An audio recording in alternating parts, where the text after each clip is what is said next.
kepalanya ngaranna buhun. Ditaruh eta kos kitu. Engke nya nama nyuguh tak ka buhunna. Di mana-mana buah geus buahan henteu meunang ngadar lamun can mawa ka buhun. Di mana panen teu meunang kunya dari panen bebeja heula ka buhun, hasil panenna engke bere heula buhun karakjana. Pamajikanana deui bangsongkeunna ka buhun. Besi buhun perlu bangga. Atuh buhunna perlu deui. Kos kitu da buhun eta kos kitu. Ngan teu sambarangan diangkat jadi buhun kudu boga kaistimewaan. Turun temurun wasiat kasata buhuna teh kos kitu. Nu mantap urang lamun deuk namu ka ditu tah. Bebeja heula ka buhuna, aya tamu di mana? Di anu, sabaraha urang? Sa anu. Silakeun teh mun sakira ulah. Aya hitung-hitungan nya di deuleu heula di parimbon. Teg saha ngaranna? Pepen. Ulah. Bahaya tah mah. Emang kunaon gitu atuh lauk teh. Ulah. Teu aman cenah mah. Lain naon eta bae bararea kabeh. Atuh buah ge asana-asana cenah mah. Atuh tah jelema hiji. Malingna bisa cenah mah. Sial tah buhut bisa aja sa. Aduh. Aya aturan hebat tentang hitung-hitungna buhun percis jasa. Percis teu meleset teh. Namun di dieu mah di Banten teh Baduy teh naon ngaran-ngaran? Di Citorek ka ditu Rawayan Baduy teh. Agamana ge jana mah lain agama teu boga agama nya mah agama wiwitan. Nabina ge Nabi Adam. Nya mah lain nabi sasaha lain Adam nya mah langsung disebut agama wiwitan. Nah, ilmuna ngaranna pucuk umun, mantaknya nama tilok make sendal jangan Nabi Adam ge tilok make sendal baheula cek. Tilok make baju ge atuh baheula mah baju ge kos kali itu tah urang Baduy kos itu tilok make baju sataranjang. Ya Kangjeng Nabi Adam sataranjang baheulana. Encan aya pabrik pamatek man baheula. Encan aya pamatek, can aya tek-trek, can aya tah eta nu geus encan aya. Sataranjang Nabi Adam. Paling aya ge dang-daunan deui ka diekeun. Encan aya produksi per hari tabu. Daun-daun dihiji-hijikeun dipake. Baduy teh kunurutan Kangjeng Nabi Adam. Ka mamana embung make sendal, embung make nanaon Adam. Ngaranna agama wiwitan Baduy. Di Arab ge sarua tah, aya Arab Baduy ngaranna Arab. Baheula mah urang sok didongean ku kalau teh Bedawi. Baduy. Salah maca. Bedawi bae ngaranna urang Arab, urang kolot urang mah. Tah ieu deuk jaritakeun urang di Arab aya Arab ngaranna Baduy. Mun ceuk urang mah ieu teh deuk nyaritakeun kitu Rawayan. Teh dina Quran ge aya tah. Dina Quran nyaritakeun Arab Rawayan. Ieu ayatna. Masyaallah di Garut aya tah, di Garut ge sarua Rawayan. Urang Baduy da Badawi sarua aya, sarua. Jawa Tengah aya, Jawa Timur aya. Unggal provinsi aya Baduyan. Tuh. Eta urang Baduy da urang Baduy Rawayan ka Jakarta. Nya bingung pan ka Jakarta. Ieu di Jakarta mah cenah tilok harees urang nya jelema teh nya loba bae.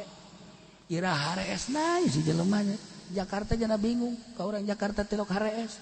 Heuy atuh ganti-ganti lain nya bae. Pemikiran kos kitu urang Baduy mah. Ira harees teh cenah di Jakarta, embung aing ngomong ka Jakarta. Masyaallah, Baduy eta. Pohara urang Baduy. Tah, ieu Baduy. Pas gitu jana mah pikiranna kumaha urang Baduy. Tetanggana ngadenge anu ngagedeblug ditanyapan. Eta keur penting naon ngagedeblug? Oh, sarung ragag. Sarung ragag ngagedeblug, pan aya aingan di jerona. Sial Baduy mah goblok. Tidak aku nya ragag teh. Endang samping kudu diheulakeun.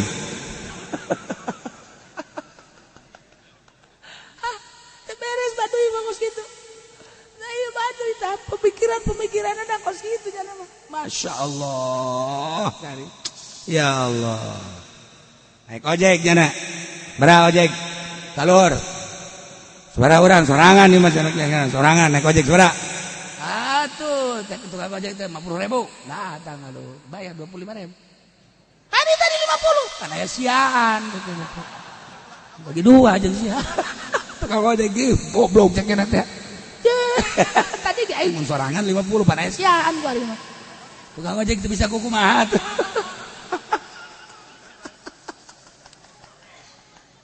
Eta Baduy teh kos kitu tah. Tah ieu teh caritakeun Arab Baduy, Arab ngaranna. Moal jauh lamun di urang kos kitu tah ngomong-ngomongna ge. Atuh di ditu ge sarua.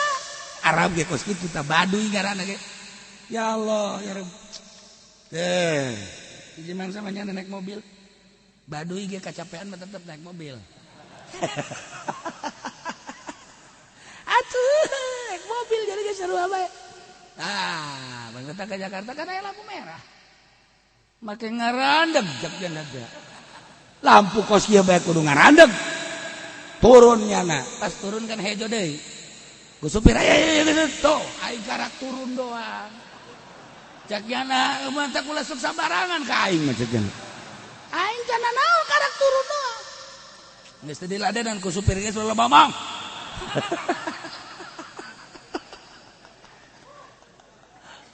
Baduy itu beres Baduy. Ya Allah, ya Rabb. Iyalah urang nyaritakeun Baduy teh kadang-kadang mah urang sebel, kadang-kadang hayang seuri. Atuh kadang-kadang sebel, kadang-kadang hayang seuri urang ka Baduy mah. Jakos kararitu nya mah. Ngomongna sakeceplukna, haju embung dielehkeun, hayang menangnya na bae.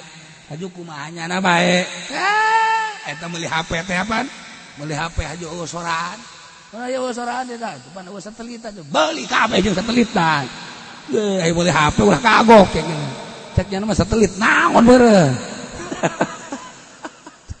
Aduh, ya Baduy. Horenganan urang nyaritakeun Baduy digigireun kula gaya Baduy. Aduh, ya leuwih parah Baduy ieu mah. Ya Allah, ya Rabb. Da ieu neuk nyaritakeun Arab Baduy bahasana lain Arab tapi Arab. Al-Arab wa syaddu kufrahu wa nifaqo. Ari Arab Baduy ay ahlul Badawi. Tegasna Arab ahli Baduy Badawi. Eta teh asyaddu kufrahu parah. Leuwih saged kakupuranana wa nifaqon jeung nifaqna. Tibatan min ahlil mudun ahli perkotaan.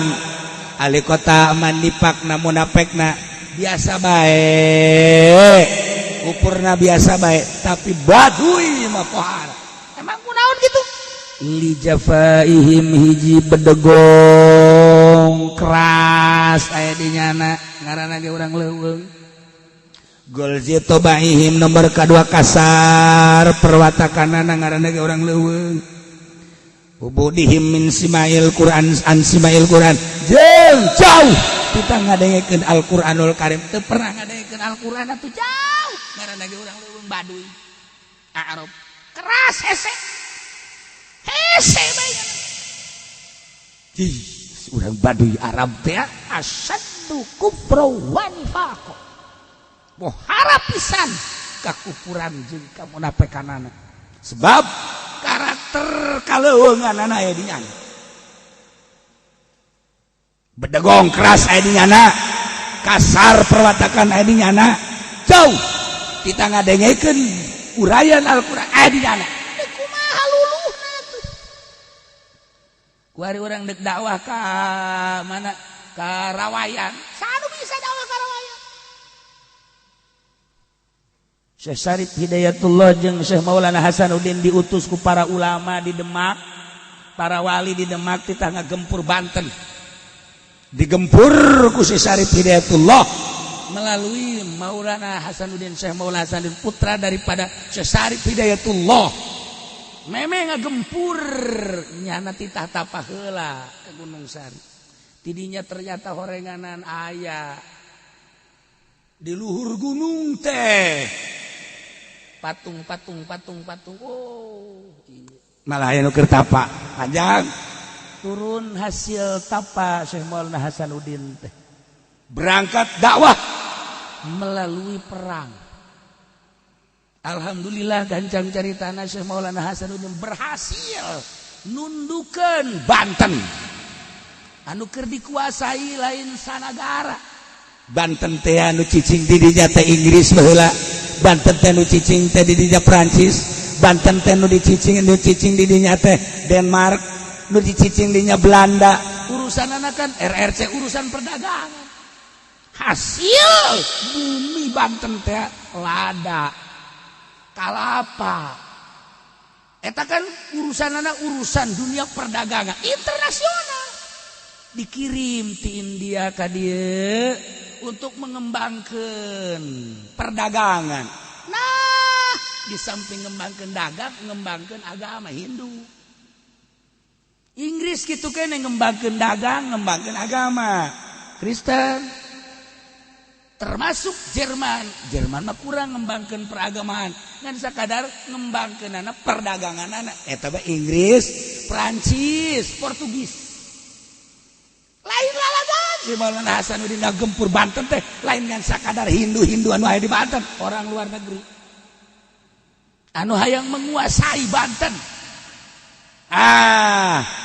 Tidinya dengan keistimewaan Syekh Maulana Hasanuddin nyingkir kabeh. Tinggal asli penduduk Banten numbanut alhamdulillah dijieunlah kerajaan Banten lama. Eta tah Syekh Maulana Hasanuddin nu henteu percaya teu nurut ka Syekh Maulana Hasanuddin indit itulah ke selatan Baduy ninggalkeun Banten Baduy mantap. Ulah kaget di Banten mah setelah Syekh Maulana Hasanuddin jadi raja teu lila jadi rajana tapi dibangun zahiron wa batinan titip ka Syekh Maulana Yusuf dijieunlah masjid horenganan nyieun kerajaan secara batin. Di bawah tanah aya kerajaan di Banten. Ulah kaget di Banten teh lamun urang ngagali tanah di hadapeun tanah aya jalan. Ulah kaget kebelah ditung ke di Banten teh aya istana. Jadi di jero tanah di handap teh aya nagara di kuari masih teh. Ulah kaget.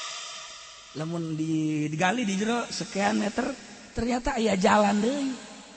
Lamun diteruskeun terus kadeuleuh biasa.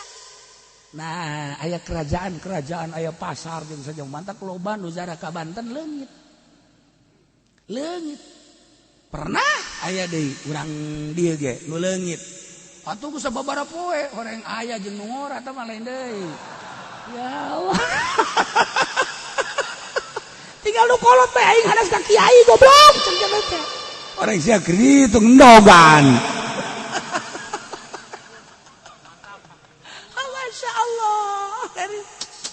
Nah, ini cerita Banten dilanjut ku Syekh Maulana Yusuf, dilanjut ku Mas Mempawin, dilanjut ku Raden Haji, dilanjut ku Syekh Muhammad.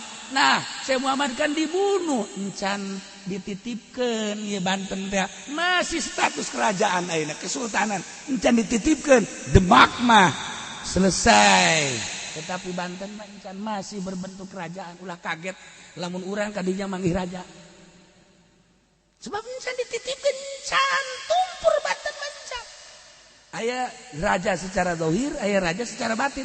Masih kene kuari Banten teh dikuasai ku seorang raja secara batin. Anu nyana ngantorna ka handapeun taneuh. Engke diajak sih ngan mau bajak balik deui. Ajak ayo ka ditu, ayo geus datang ka ditu, aing mah balik nyan antepkeun di dinya. Geus kita ka keluargana we matang puluhan. Ji, atuh kula keur leutik baca kabar si Ade. Mun ka Banten pastikan de hadiah. Nah, berangkat urang awas eta pas di kaca-kaca Serang di dieu eta hadiah deui. Engke geus datang ka Banten, kaca-kaca Banten hadiah deui di si Ade. Sebab aya nu ngageugeuh tadi dinya 3 urang datang ka Banten teh 3 kali hadiah. Horenganan aya kene. Nah, ieu keur carita Baduy dititipkeun ku Syekh Maulana Hasanuddin ke di akhir tetap gempur. Sebab di zaman kula moal kabur titipnya ka Syekh Maulana Yusuf. Syekh Maulana Yusuf titip datang ka kuari. Mata kolot baheula urang mun ngomong engke mah urang bakal perang teh lain jeung luar negeri jeung Baduy. Geus dititipkeun Mailot baheula ngomong beke perang jeung Baduy. Iraha mah engke urang Baduy ambalaya ka negara urang, ka daerah urang, nyana mah ka dieu teh kadeuleuna dagang, kadeuleuna ka urang teh ndek babantu jeung sepadal mah nyana keur ningalian jalan ka mana kumaha akses-aksesna engke bakal perang jeung Baduy. Menang teh eleh mah menang urang ngan loba jasa nu korban sebab ilmu pucuk umun da masih keneh datang ka ayeuna sanu berani dakwah ka Baduy.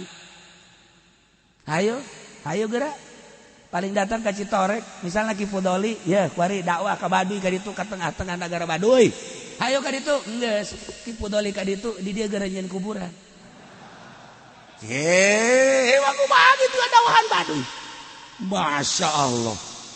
Anu 40 teh masih kene kan ayeuna eksis teh anu 40. Baduy pohara jasa. Eta anu kaluar teu manut ka Maulana Hasanuddin ku Maulana Hasanuddin teh henteu digempur sebab keur ngabangun Kesultanan Banten.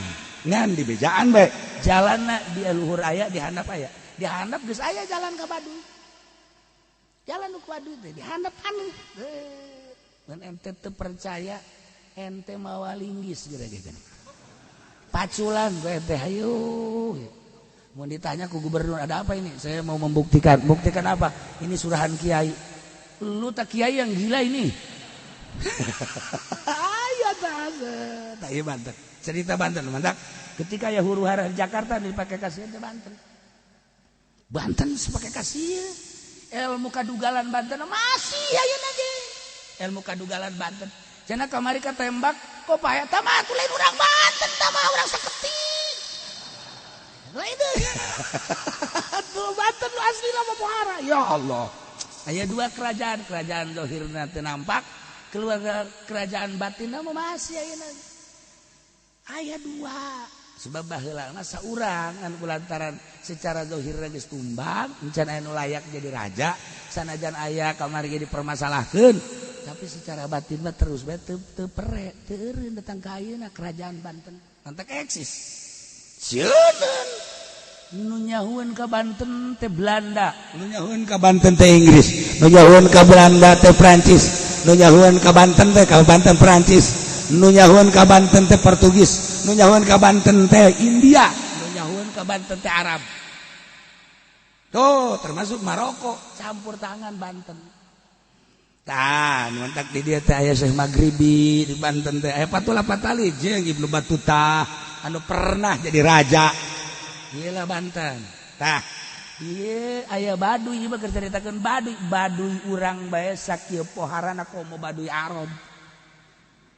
Baduy urang bae hese di tanganna. Zaman Pak Harto harita dek dibangun. Dek dibangun kan di zaman Pak Harto teh geus hampir jadi titah ku Pak Harto. Pak Harto mah kan ngabangun teh lain naon hiji masih bangsa Indonesia, kedua aya di Banten deket ka Jakarta, nomor katilu kan aya sababarahan eta dirinya kan eta pajakna. Nah, urusanna kan perpajakan namanya. Urusanna aset.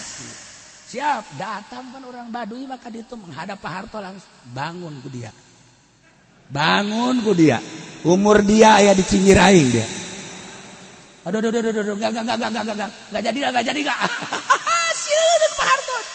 Datang Baduy mah langsung ke Banten tah nu 40 teh ngutus ngan saurang doang. Mana Harto? Geus disebut Pak Harto mana? Baduy bakos kitu tah. Bangun ku dia. Awas dia kuai. Atuh geus teu jadi zaman Pak Harto. Survei mah terus bae datang ke ayeuna ge terus di zaman presiden kuari.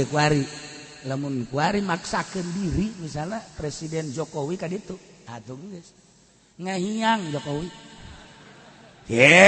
Baduy memang wah gitu. Masya Allah karit. Eta Baduy urang we kos kitu atuh komo Baduy itu tangkalna makan di ditu Baduy teh. Tangkalna makan di ditu, tangkalna mah di Baghdad. Tangkal Baduy teh di Timur Tengah. Ari eta Kangjeng Nabi Musa.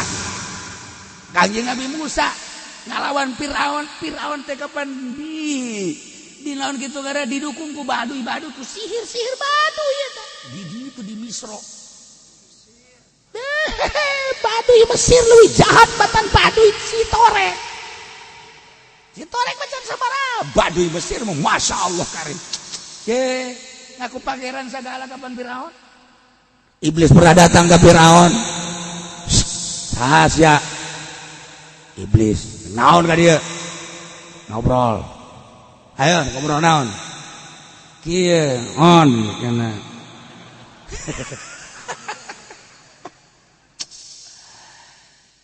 Aing di sorga haju Gusti Allah nyiptakeun Adam. Aing tita sujud ke Adam. Aing embung kulantaran mulyaan aing batan Adam. Ku teu daek sujud bae aing ka Adam. Aing diusir di sorga ka dunya ka bumi. Haju deung naon? Aya maneh mah kapan lain sujud deui menta disujudan. Pan maneh mah menta disujudan ngaku pangeran. Emang dek naon gitu? Be sadis ya sebenarnya. Aing ge sabaraha angkat topi ka sia. Aing teh kuat ngalawan sia mah, leuwih tibatan iblis sia mah. Kalau ngomong sia. Agak sih pokoknya mah aing teh mere kabar kos gitu doang. Oh, barang dek indi teh kek ulah indi teh jusikeun depan sia teh anak buah aing. Seri iblis. Pugunya ada di pangerankeun ge kunyana. Cak hata iblis teh cak hata iblis sia ge gaku pangeran nang kita aing sia kunaon ngaku anak buah ka aing goblok sia. Tajana ngobrol. Firaun ngobrol dengan iblis.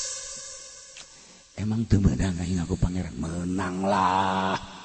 Atuh sahabat ge ngaku pangeran mah wajar-wajar bae penting nyiptakeun langit jeung bumi eta pangeran. Cak Firaun. Ai atuh puguh rasaan. Cak Firaun pun aing mah teu nyiptakeun langit bumi. Oh masalah. Eta mah hak itu, hak siap bae. Misalnya ulah pikiran kos gitu penting bae siapa ngaku pangeran selesai. Ngejatuh ke situ. Geus salaman nya nah. Tapi sih ulah jauh-jauh di aing. Oh alah. Tenang bae sih cak iblis irah diperlukeun aing aya sambat ku sia.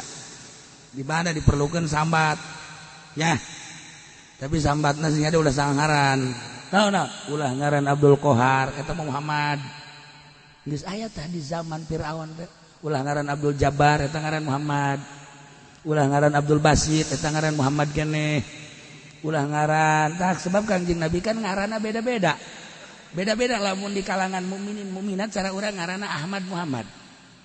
Lamun di leuweung ngaranna Abdul Jabbar. Lamun engke di langit ngaranna Abdul Qahar. Lamun di langit ngaran Abdul Jabbar. Lamun di 7 lapis langit ka ditu ngaranna Abdul Qudus. Lamun di leuweung ngaranna Abdul Qahar. Eta Kangjeng Nabi mah ngaran teh beda loba. Tah nu mantak jawara sok loba ge ngaranna. Siapa ngaran? Nama saya kalau di Tanjung Priuk Predi. Oh iya. Iya betul. Kalau di kampung, nah kampung saya kan di Pasar Kemis, nama saya Mukmin. Mantap. Masya Allah. Kalau di sebelah sana, di Keramat Tunggak Jeffrey nama saya. Iya. Kalau di apa namanya di negara saya itu jadi geng, nama saya Alek. Rupanya nama ngarananya. Iya, kalau di tempat riungan nama saya Fendi. Gitu.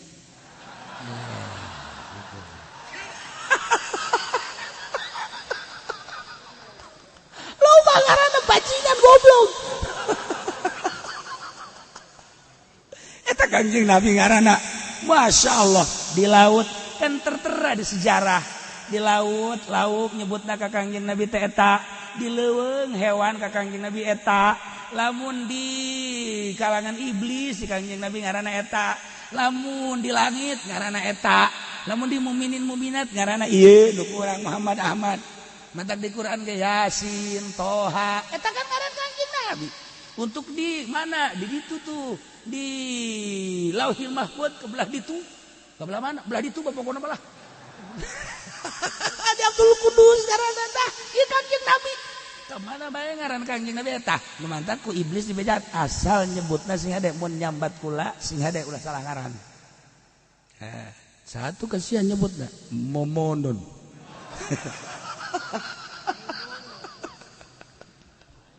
Ya Allah. Nah, ieu deuk caritakeun arah Arab lain Arab Baduy الأعراب أشد كفرا ونفاقا وأجدر أن لا يعلم حدود ما أنزل الله على رسوله pohara jasa kuperna pohara jasa nifakna jeung leuwih utama leuwih pantes kana teu jaho kana batasan-batasan naon anu diturunkeun ka Gusti Allah ka Rasulna ya teh teu nyaho kana hukum-hukum jeung teu nyaho kana syariat-syariat teu nyaho Baduy mah hirup teu make aturannya nama Arab ngaranna teu make aturan nya nama eueuh haram eueuh halal eueuh hukum eueuh syariat di Baduy mah masyaallah sakitu Allah geus turunkeun ka Kangjeng Nabi diangkat jadi nabi diangkat jadi rasul Baduy mah teu mireung mun ditanya weh itu Muhammad geus diangkat jadi rasul saha Muhammad masih kena muliaan buhun urang urang boga buhun ulah percaya ke Muhammad tah jangan mau boga buhun nya kepalanya ngaranna buhun itu Arab eta kos kitu engke nya nama nyuguh tak ka buhunna di mana-mana buah geus buahan henteu meunang ngadahar lamun can mawa ka buhun di mana panen teu meunang kunya dari panen bebeja heula ka buhun hasil panenna engke bere heula buhun karakjana pamajikanana deui bangsongkeunna ka buhun besi buhun perlu bangga atuh buhunna perlu deui geus kitu da buhun eta kos kitu ngan teu sambarangan diangkat jadi buhun kudu boga kaistimewaan turun temurun wasiat ka saha buhunna teh kos kitu nu mantap urang lamun deuk namu ka ditu tah bebeja heula ka buhuna aya tamu di mana ti anu sabaraha urang sa anu persilakeun teh mun sakeuna ulah aya hitung-hitungan nya di deuleu heula di parimbon teg saha ngaranna pepen ulah bahaya tah mah emang kudu harus itu atuh lauk bea ulah teu aman cenah mah lain naon eta bae bararea kabeh atuh buah ge asana cek cenah atuh sajal mah hiji malingna bisa sial tak buhun bisa aja sa aduh aya aturan hebat tentang hitung-hitung na buhun percis jasa percis teu meleset teu nah iya baheula teh di bejaan Muhammad geus aya Muhammad geus dianggap jadi nabi bahkan jadi rasul Muhammad hebatan buhun urang tah nya nama wa ajdaru alla ya'lamu hududa ma anzalallahu ala rasulih leuwih patut teu nyaho kana aturan-aturan hukum nu diturunkeun ku Gusti Allah ka Rasulna yane ka Kangjeng Nabi Muhammad sallallahu alaihi wasallam teu make aturan nya nama mun hayang teh mah manuk kunyana dipanah raga kumaha hayangnya bae dek di dahar atah dek di dahar asa kumahanya bae awewe kumahanya bae hukum aturan-aturannya aturan nama aturan tina wiwitan ya buhun tah diatur ku buhun segala rupanya nama boga aturanna ti buhun lain ti Kangjeng Nabi melalui Al-Qur'an lain anti Al-Qur'an aya horeganan dina Al-Qur'an teh caritaan Baduy aya caritaan lain mantap urang kan lain cicing di Arab geus jelas aya Arab Baduy cak Allah bisi sia hayang nyaho gambaran Baduy teu kudu ka Arab tuh ka Citorek ka ditu deuleu ku sia orang Citorek Baduy nu baheula geus diberantas ku Syekh Syarif Hidayatullah melalui Syekh Maulana Hasanuddin Banten tetepnya nama agama kami agama wiwitan eueuh deui nabi kecuali Adam titik sakitu bae kuari ge nama nabi Adam geus we Adam mah tilok salat atuh teu salat Adam teh tilok Adam mah tilok pakai baju, dia tilok pakai baju. Kangjeng Nabi Adam mah pan baheula teh henteu make gelas, ulah make gelas urang minum teh batok. Teu aya ya di Baduy mah gelas, piring, nu kaskare teh aya. Bangsa listrik kos kada teu aya nya mah. Geus lampu gitu meunang make minyak teu meunang. Obor we teu meunang make nu bagus-bagus. Teu obor we asli tah. Minyak mah ge meunang nyokot tina tangkal minyak, aya tangkal minyak. Ciminyak tangkal minyak baheula mantap kayak lembur Ciminyak aya hiji tangkal di Lampung baheula mah anu menghasilkeun eta teh naon kana minyak caina eta teh lamun dibeulem ku urang dibeulem hurung tah aya Ciminyak di Baduy menghasilkeun minyak hiji tangkal ngaranna tangkal minyak we geus tah cokot asupkeun kana kapaskeun gitu beulem eta hurung. Masya Allah orang cerita Baduy bege ieu urang teh nyaho horenganan eta. Tah teu kudu ka Arab cek Gusti Allah, baca ku sia tah Citorek Baduyna teh. Telusuri sia ka ditu. Urang lamun dek nantangan Baduy, urang di kabalinger sorangan kurang-kurang ilmuna mah. Pernah aya jelema Baduy keluar ti dinya, Baduy asli keluar, saenggeusna keluar ti dinya incuna tah dibere hidayah ku Gusti Allah, jana embung balik deui ka ditu masantren. Pesantren anak Baduy. Pesantren anak Baduy. Terus ke Cianjur ke Sukabumi di Banten termasuk. Nah baliknya ka ditu. Alhamdulillah ilmu dikuasai kunyana ilmu syariat dikuasai. Ilmu kadugalan ada yang sedang nya aing sakieu mah di kalawan Baduy nya. Berangkat nya mulai ngaji di daerah handap heula tah. Teu lila berangkat nya endeu ka Baduy ka ditu de jihad fisabilillah.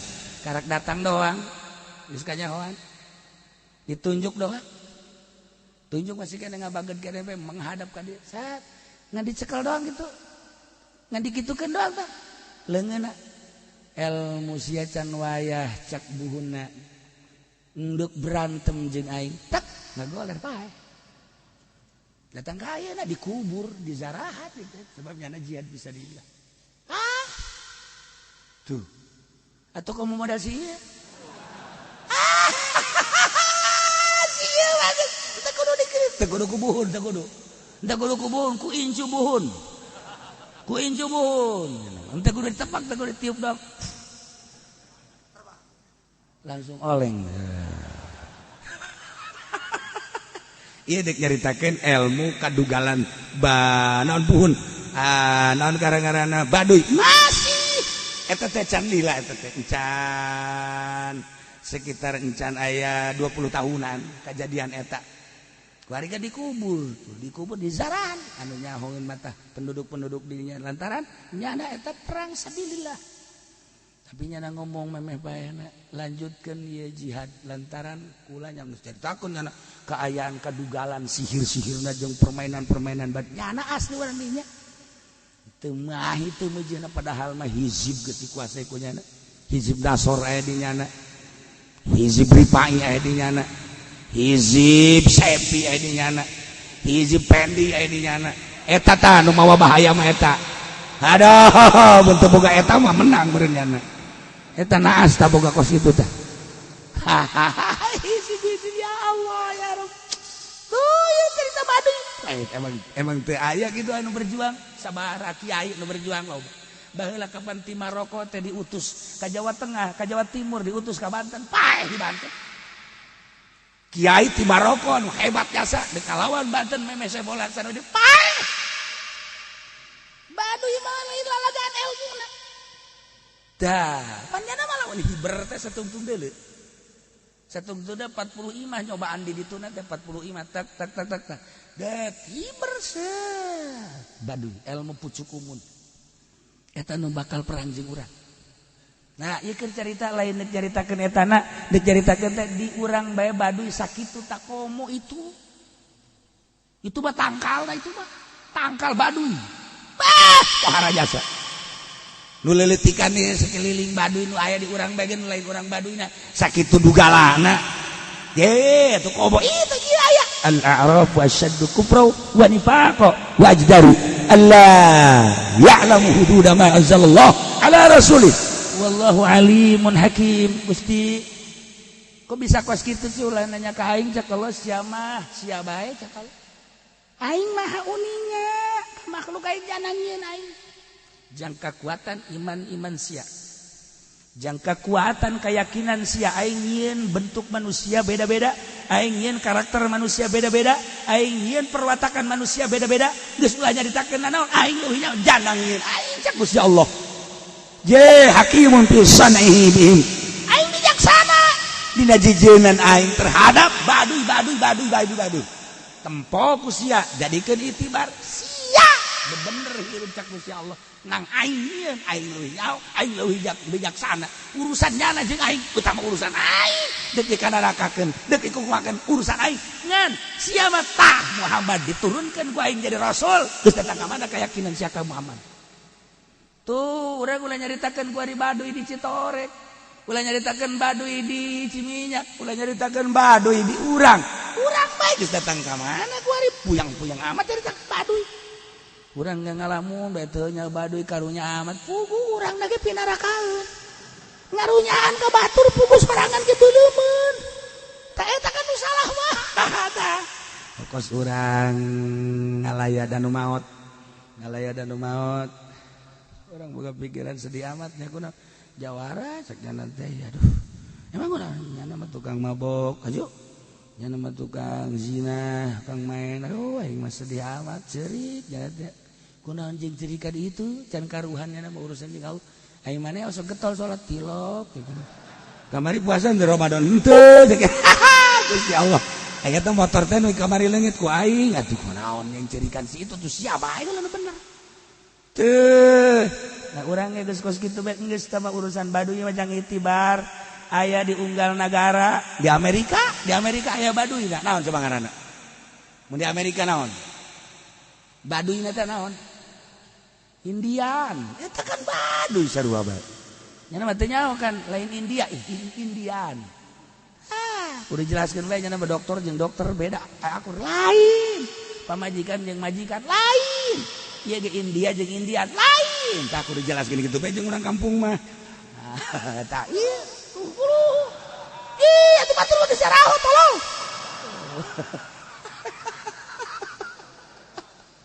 tuh di Amerika aya baduyan kemudian atuh aya nama di Belanda aya baduyan Belanda aya istilahna tah aya begitu dibaca di sejarah aya baduyan Belanda pohara lu jahat baduyna teh terus di urang aya baduy Arab al-Arabu asyaddu kufra wa nifaqa tetap aya baduyan bae nah urang berjuang ku ari di lembur urang ya di lembur urang leletikana balik masantren kemudian urang nyen pondok haju ngabangun eta mulai aya babaduyan lah budak segala Quran lah hadis lah padahal mah nyana Islam kana babaduyan ngaranna mulai tah leletikan terus nejehan bae eta naon kakuatan urang dek dicoba ku Allah mun nu kituan atuh moal kaya hoa ye urang nyaritakeun Gus Dur nu ngomongkeun ka Gus Dur teh ambalaya tapi sikap Gus Durna kumaha terhadap kanu ngomongkeun ulang nyaritakeun Habib Lutfi sakitu poharana tapi lamun urang nelusurin dulu anu teu resepkeun ka Habib Lutfi ambalaya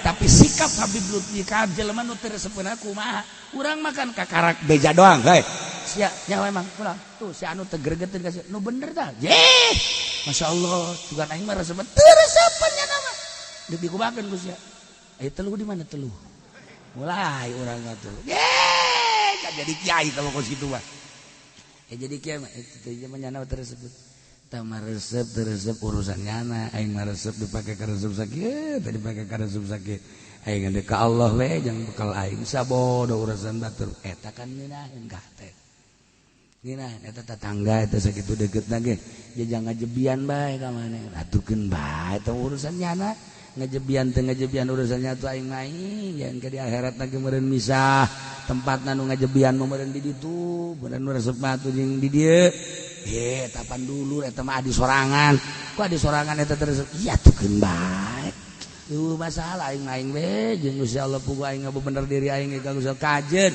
tetep bae sejuta kalinya da teresepkeun adi aing ka aing mah resep bae kan niraheun ka urang lagi adi sorangan ku nya pararanas boro-boro batur adi sorangan gitu usia daek sia ku aing manusia ku aing ditu tah aya naon itu tah ku aing dibere duit 5 juta kunaon tikem habek panteunah ka urang ye tuh kiai eta kiai kamari teh pan aya tamu dinya aju leungit motorna kapan heueuh eta mah pan menghina ka penghinaan ka kiai nyaho aing mendek dihina dek teh geus kieu bae kula nyaho ka jelemana eta ku batal lamun ku kula dibeakeun bae geus bunuh bae jelemana nyaho kula Nah meureun usahanya na di dieu usaha jelema kan beda-beda aya anu di perumahan anu di kantor anu di pasar aya anu berkat bae teh kan usaha keneh ngaranna kan aya anu maling motor kajen lah nya mun datang ka dinya meureun pikiranna keun beja hitung-hitung akhirna mangke di akhirat kan ngeunaheun ka urang eta kiai ngaranna ieu mah kiai aja ngomporan beda doang kiai pan kiai eta kamari ya milih nomor sabaraha nomor hiji eta bapak eta mah dulur milih nomor 2 gitu oh si aja sok goblok jasa tah teu ngahargaan jasa ka aing masyaallah jasa geus ieu mah moal datangan teu aya datang moal aing mah budak batu aing mah geus kiai si kos kitu kan kiai mah nu ngeunaheun ge kiai milih nomor hiji itu nomor 2 atuh demokrasi lah masalah caku lagi di nomor hiji ge ieu mangan sakadar dibere duit beja da deui kiai kos bener orang oplok